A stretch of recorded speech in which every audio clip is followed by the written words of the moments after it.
In 1857, the Supreme Court was a decidedly partisan institution.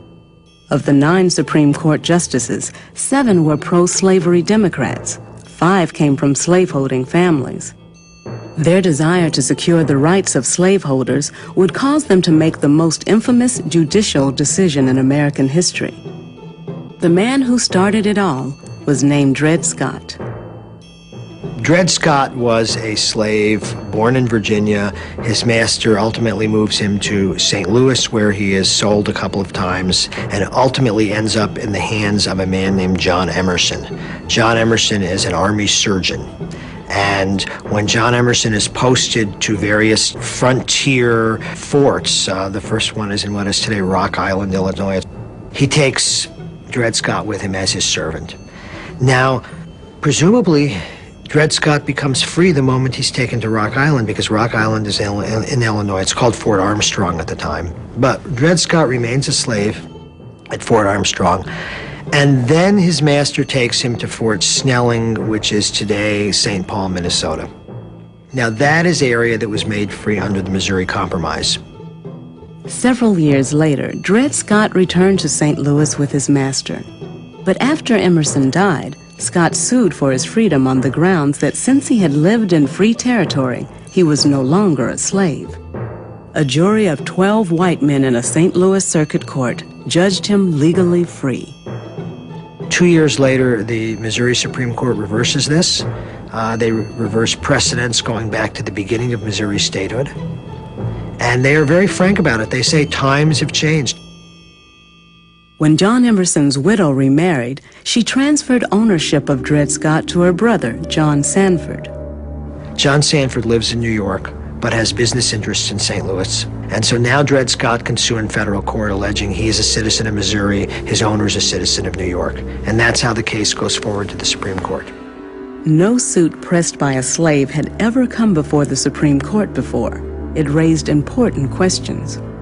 The lawyers representing John Sanford made the argument that no black person can sue in federal court because black people can't be citizens of the United States.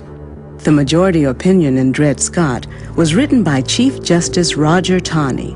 Taney was a resolute foe of racial equality, the Republican Party, and the anti-slavery movement.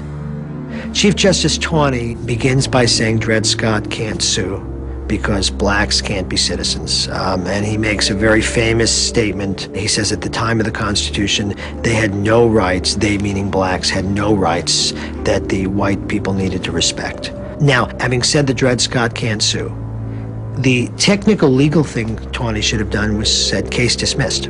Because obviously if Dred Scott can't sue, then he can't be in court. Taney can't hear the case any longer. But Chief Justice Taney didn't stop there. Taney goes on to face another constitutional question, the question of whether Congress could constitutionally have passed the Missouri Compromise.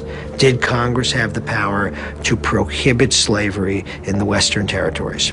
And here he makes an argument based on the Fifth Amendment to the Constitution. The Fifth Amendment says you cannot be deprived of your property without due process of law. And so he makes the argument that the federal territories cannot ban slavery because slavery is a fundamentally protected property within the United States constitutional scheme. He says, basically, look, the Constitution is pro-slavery. We have a pro-slavery country. Slavery is a protected property. It's protected more than any other kind of property. And it's protected in the territories. This was also, by the way, essentially a drop-dead letter to the New Republican Party, because the New Republican Party, organized in 1854 after the Kansas-Nebraska Act, was based on the theory that you should stop slavery from spreading into the territories. We fearlessly declare that there never was under the whole heaven a more atrocious, wholesale wickedness perpetrated upon the bench of justice than this. Such a decision cannot stand. All that is merciful and just on earth and in heaven will execrate and despise this edict of Taney. The nation has achieved a triumph. Sectionalism has been rebuked and abolitionism has been staggered and stunned. Dred Scott himself was purchased by the sons of a former owner and set free a year later. But the controversy surrounding the Dred Scott decision did not quickly die down. It's that third element in the triangle of disasters, I suppose, in the pre-Civil War decade. And that here now the court has joined the politicians in making a decision in this case in which the Supreme Court decides basically that Dred Scott and by extension all black Americans have no constitutional rights that whites are bound to respect.